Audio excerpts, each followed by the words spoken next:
Welcome to WTHS News. I'm Michael Ray. And I'm Chase Nigalera. Today is Friday, February 28th, and here are your top stories. Several students from our THS Art Department have received results from a regional art and writing program called Scholastics. The competition allows students to be eligible for scholarships, along with a chance for their work to be published or exhibited. While taking a look into our art department, we learn how hard work pays off.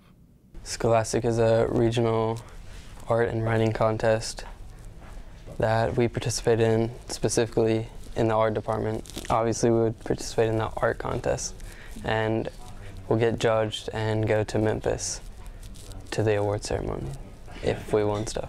It's been really fun to work in digital art this year.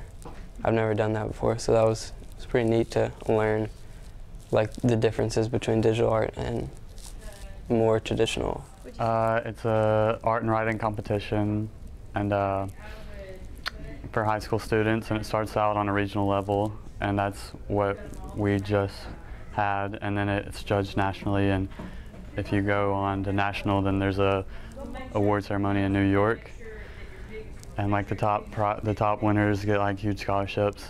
Okay, yeah, I got 2 gold keys for individual pieces and an honorable mention for another piece, and one of the pieces was a self-portrait, I think, and I don't remember what the other ones were. Well, I won a gold key for my digital art portfolio.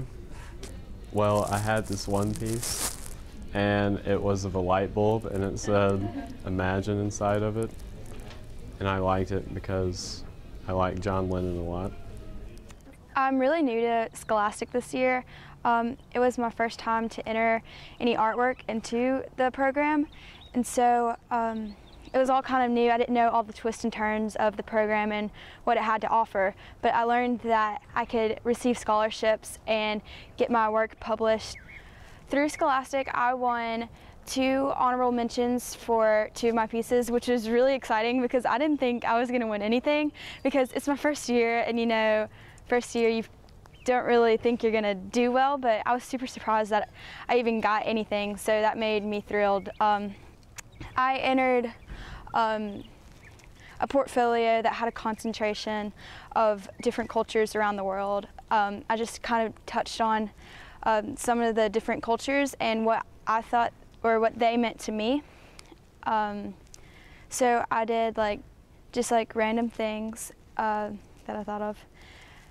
The other piece that I did was a watercolor of Southern America, because I kind of wanted to show where I came from and how I fit into my portfolio. And so I did a watercolor of this man, and he was sitting on a porch reading a book, and his legs were propped up on the railing, and right beside him he had a glass of sweet tea, because I know us Southerners love our sweet tea. Hi, I'm amateur meteorologist Drew Fandel. Today is Friday, 55 degrees outside, beautiful day. Baseball tonight, 6 p.m. 50% chance of rain, so I'd bring my rain jacket. Saturday, great day for baseball, better than Friday. 60 degrees outside, baseball at 5 p.m. and softball at 10 a.m. and 2 p.m. Sunday, temperature is going to drop. 44 degrees is the high, but still a nice day to go get some golf in, as Tupelo has a golf match on Monday versus Amory. Tuesday and Wednesday, sun's going to try to come out, but I don't know if it's going to come out until Thursday. About 50 degrees. Thursday is about the high is 58. Going to be a beautiful day outside as we go into the weekend. And that's your 7-day forecast. I'm Drew Fandel. Back to y'all in the studio.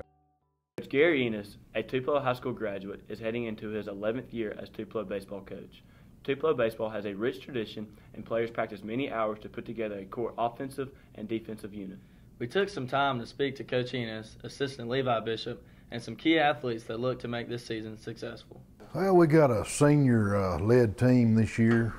Bunch of seniors on the team, each starting position. I guess the main starting position we don't have a senior is our catcher. Our expectations looking to go deep in the playoffs. First, we have to win a division and take care of our division games. Here early in the season, trying to look at what kind of starting lineup we're going to try to maintain, and which starting lineup is going to be the most consistent. Pitching is probably the strong point of the team as far as depth.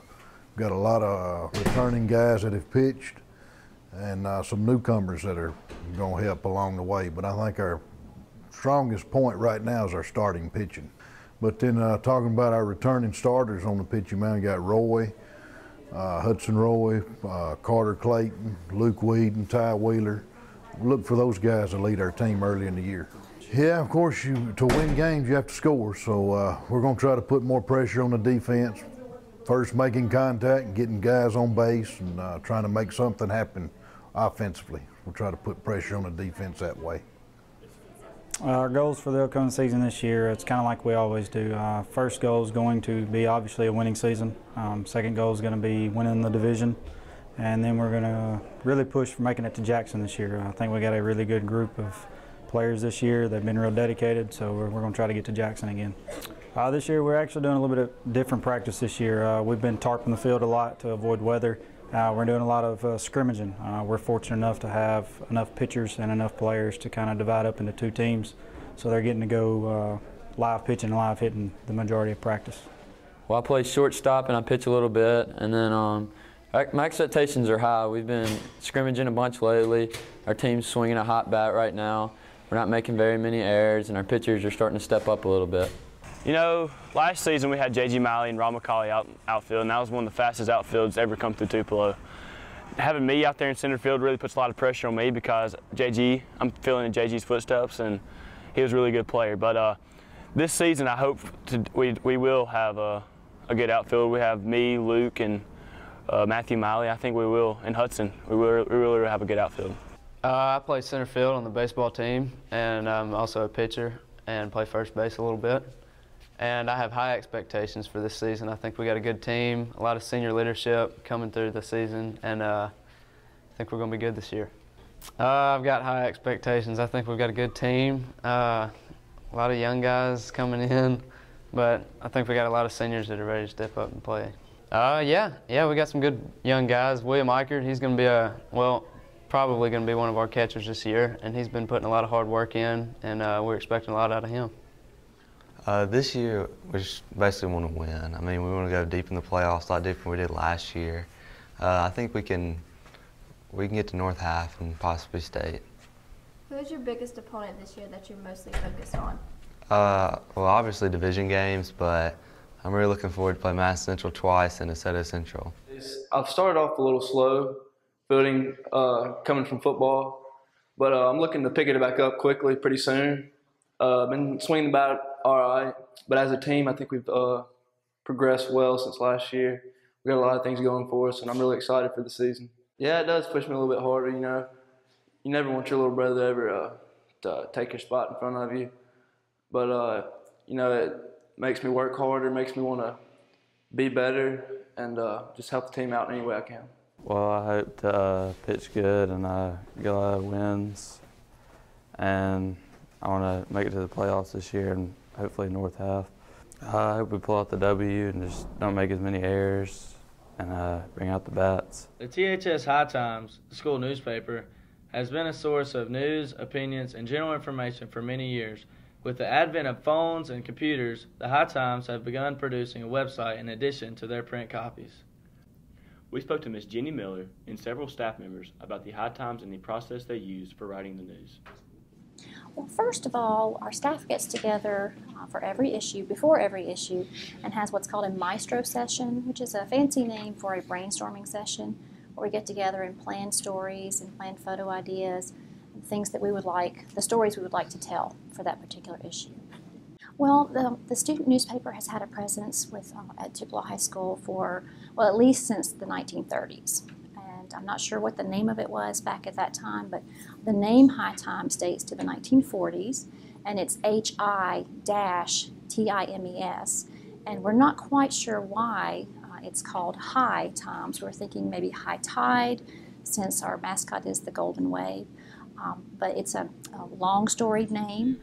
As editor of the newspaper, I edit articles. I help people write their articles, so if they need ideas on what to write about or who to interview, how to interview, they come to me, and I'm just there to help them with anything that they need. I'm actually planning to be a graphic designer. I don't write that much, but I do the layout of newspaper, and that's something I want to do in the future. Newspaper is not all about writing. There is a lot of writing involved, but there's other jobs like photography and a designer like I am. And you just got to know how to balance. You have to work hard, but there's also a lot of fun that goes into making a newspaper. We're a very good group. We need more staffers because with the block schedule, it's hard to just find people that really want to dedicate themselves and find a fresh new group of people that's willing to change up the paper a little bit, make it interesting, fun, change the design a bit, just play around with different things. Here are some news and announcements from around the school. Civic Ballet is performing Alice in Wonderland on March 1st. There will be 2 shows, one at 2 p.m. and another at 7:30. Admission for adults is $12 and children under 12 get in for $6. So visit civicballet.org for more. The high school band's indoor group will be hosting a competition on March 1st in the THS gym. It will be from 10 a.m. to 2 p.m. Admission is $8. The bowling state championship will be on the 1st of March in Jackson. Be sure to join us next week. As always, thanks for tuning in to WTHS News. I'm Chase. And I'm Michael.